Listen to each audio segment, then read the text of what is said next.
Does it bother you that your audience is predominantly male? Isn't that a bit divisive? No, I don't think so. What's in it for the women, though? But you're saying basically it doesn't matter if women aren't getting to the top. No, I'm not saying it doesn't matter either. You're saying it's a fact there are of multiple reasons for it. Why should women put up with those reasons? Why should women be content I'm not not saying to that get they to the should top? put up with it. So you're saying that by and large, women are too agreeable to get the pay rises they deserve? No, I'm saying that that's one component. So rather than denying the pay gap exists... I also didn't deny it existed. I denied it existed because of gender. And you're saying if it's at the cost of men, that's a problem? Oh, there's all sorts of things that it could be at the cost of. Because they might not be happy if they get equal pay.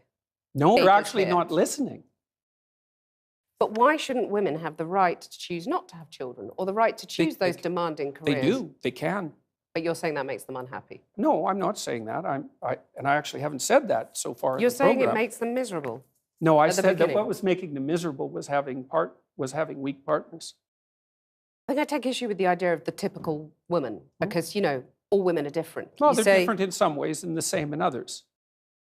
Is gender equality a myth?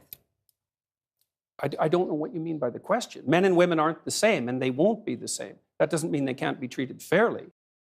So you don't believe in equal pay? No, I'm not saying that at all. What's in it for the women, though? Because they're actually not listening. I'm listening very carefully, and I'm hearing, well, I might as well just go and play with my Cindy dolls and give up trying at school. You're going to put all those hurdles in their way, as has been in their way for centuries, and that's fine. You're saying that's fine. No, I really the patriarchal system is just fine. That's silly. I do. I think that's silly. I really do. Well, I notice in your book you talk about real conversations between men containing, quote, an underlying threat of physicality. Oh, there's no doubt about that. What about real conversations between women? Is that something, or are we sort of too amenable and reasonable? No, it's just that the domain of physical conflict is sort of off limits for you. What's in it for the women, though?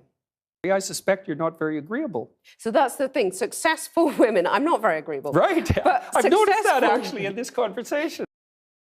There are still men dominating our industries, our society. What's in it for the women, though? The market sets the damn game. It's like... And the market is dominated by men. No, it's not. It's not. The market is dominated by women. They make 80% of the consumer decisions. And that men, you buy a blue bicycle helmet, it's going to cost less than a pink one. Anyway, we'll come on to that. It's partly because men are less agreeable.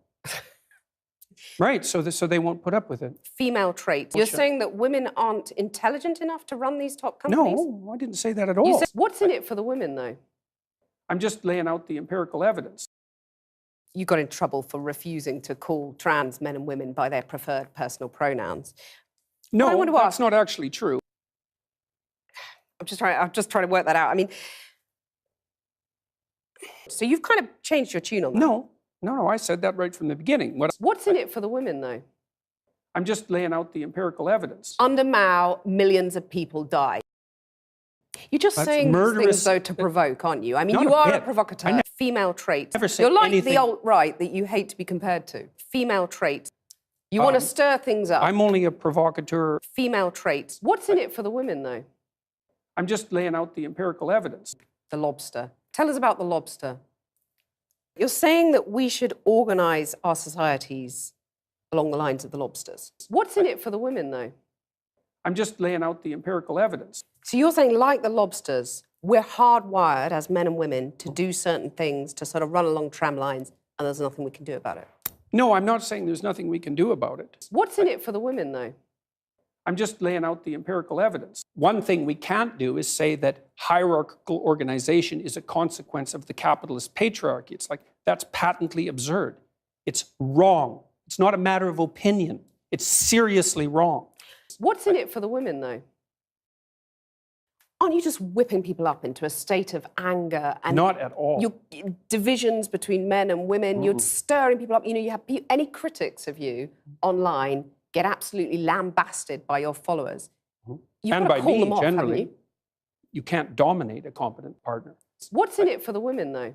They're left bitter and resentful and without purpose and adrift and hostile and resentful and vengeful and arrogant and deceitful and of no use to themselves and of no use to anyone else.